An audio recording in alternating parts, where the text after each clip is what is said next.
నమస్కారం అండి. నా పేరు Kalan Sanjay Kumar, high court advocate, Telangana and Andhra Pradesh. ఈరోజు నేను చెప్పే అంశం ఏంటంటే చాలా ఇంపార్టెంట్ సుప్రీంకోర్టు జడ్జిమెంట్ చెప్తున్నాను. ల్యాండ్ మార్క్ జడ్జిమెంట్ చాలా జాగ్రత్తగా వినాలి. భార్యాభర్తలకు సంబంధించింది సెక్షన్ IPC 498A గురించి చెప్పబోతున్నాను. చాలా ఇంపార్టెంట్ జడ్జిమెంట్ ఇది, latest judgement. Pratik Bansal versus state of Rajasthan and others. Pratik Bansal and appellant అయినా స్టేట్ ఆఫ్ రాజస్థాన్ అదర్స్ అంటే రెస్పాండెంట్స్ ఉన్నారు. ఈ కేసులో ముఖ్యంగా 498 దీంట్లో చెప్పేది ఏంటంటే వాళ్ళిద్దరూ భార్యాభర్తలు వాళ్ళు ఒక ఇంటర్నెట్లో చూసుకొని ఒకళ్ళు ఇష్టపడి వాళ్ళు మ్యారేజ్ చేసుకోవడం జరిగింది. రెస్పాండెంట్ వచ్చి ఆవిడ DSP, deputy superintendent of police. Appellant వచ్చి చార్టర్డ్ అకౌంటెంట్. వీళ్ళిద్దరూ ఒకళ్ళు అనుకున్నారు, వివాహం చేసుకోవడం జరిగింది. వీళ్ళది ఎంగేజ్మెంట్ వచ్చి 18/2/2015. ఎక్కడైందంటే took place there after and 21/3/2015 the marriage was solemnly at ఉదయ్పూర్లో వాళ్ళ వివాహం జరగడం జరిగింది. అయితే ఇక్కడ విషయం ఏంటంటే రెస్పాండెంట్ 2 ఎవరు వాళ్ళ ఫాదర్ ఒక కంప్లైంట్ ఇచ్చాడు. రాజస్థాన్లో 2 ప్లేసులు, ఒకటి హిసార్, రెండవది వచ్చి ఉదయ్పూర్. అమ్మాయి ఉండే ప్రాంతం వచ్చి ఉదయ్పూర్. కాకపోతే వాళ్ళ ఫాదర్ ఏం చేశాడంటే రెస్పాండెంట్ 3 వచ్చి అమ్మాయి, ఫాదర్ వచ్చి రెస్పాండెంట్ 2. హిసార్ అనే దాంట్లో ప్లేస్లో ఇతని మీద కంప్లైంట్ ఇచ్చారు, అప్లెంట్ మీద. ఏమని ఇచ్చాడు? మా అమ్మాయిని హెరాస్ చేస్తున్నాడు, ఇబ్బంది పెడుతున్నాడు అని చెప్పి అక్కడ ఈమె తరఫున అక్కడ FIR బుక్ చేయడం జరిగింది.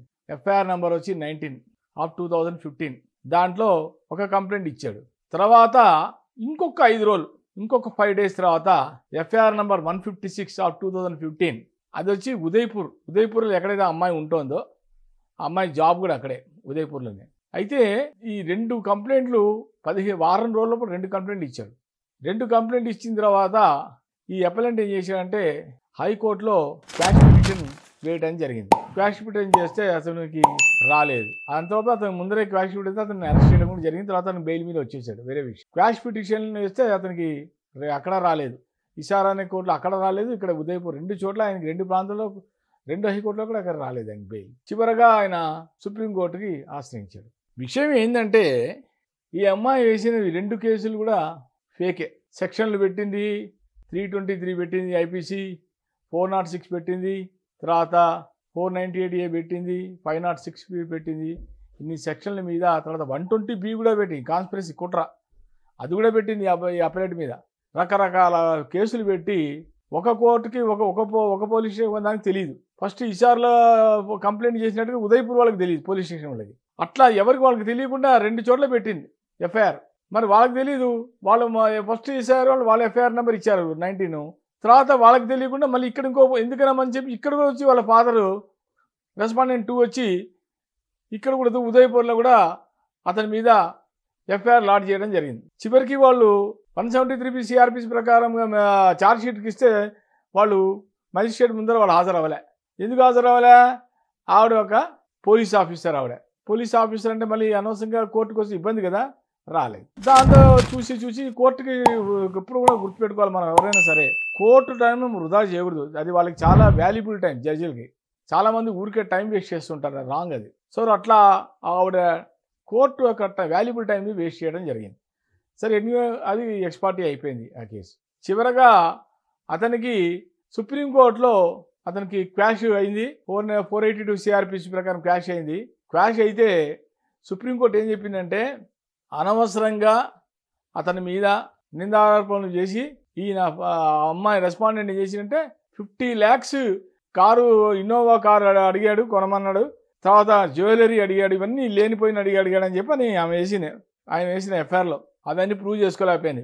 అన్నీ ఉత్తుత్తి మాటలే, అన్నీ అబద్ధాలే. దీనివల్ల ఏమైందంటే పరిణామం ఏమైందంటే సుప్రీంకోర్టు చాలా క్లియర్గా చాలా బ్రహ్మాండంగా జడ్జిమెంట్ ఇచ్చింది. నువ్వు తప్పు చేసినందువల్ల, నువ్వు FIRలో సరైన పెట్టకపోవడం వల్ల, పోలీసులు కూడా FIR చేయడం వల్ల, నువ్వు తప్పుడు 498 వేయడం వల్ల నీకు 5 లక్షల రూపాయల జరిమానా ఫైన్ విధిస్తున్నామన్నారు. 5 lakhs. ఎందువల్ల? అమ్మాయి 498 అన్ని తప్పుడు అని పెట్టింది అక్కడ. ఆయన కారు అడిగాడు, బంగారం అడిగాడు, ఇది అడిగాడు, అది అడిగాడు అని చెప్పి అపెలెంట్ మీద లేనిపోయినవన్నీ కంప్లైంట్లో అన్నీ పెట్టింది. కోర్టు పరిశీలించిన తర్వాత ఏవి ప్రూవ్ చేసుకోలేకపోయింది. దానివల్ల సుప్రీంకోర్టులో ల్యాండ్ మార్క్ జడ్జిమెంట్ వచ్చింది. ఆ జడ్జిమెంట్లో ఆవిడకి 5 lakhs రూపీస్ జరిమానా విధించారు. 5 lakhs రూపీలో 2.5 lakhs రూపీస్ వచ్చి డైరెక్ట్ లీగల్ సెల్ అథారిటీకి ఇచ్చేయమన్నారు. 50% నుంచి అప్పలెంట్కి ఇవ్వమన్నారు. ఈ ల్యాండ్ మార్క్ జడ్జిమెంట్లో అందరూ తెలుసుకోవాల్సింది ఏంటంటే భార్య అయినా సరే భర్త అయినా సరే అనవసరంగా పోలీస్ స్టేషన్లో ఫేక్ ఎఫ్ఐఆర్లు రిజిస్టర్ చేయకండి, ఫేక్ రిజిస్టర్ కంప్లైంట్ చేయకండి. దయచేసి నేను చెప్పిన ఈ జడ్జిమెంట్ చూడండి. జడ్జిమెంట్ ఒకసారి అందరూ కూడా వేసే ముందర పోలీస్ స్టేషన్లో వేసే ముందర ఒకసారి చూసుకోండి.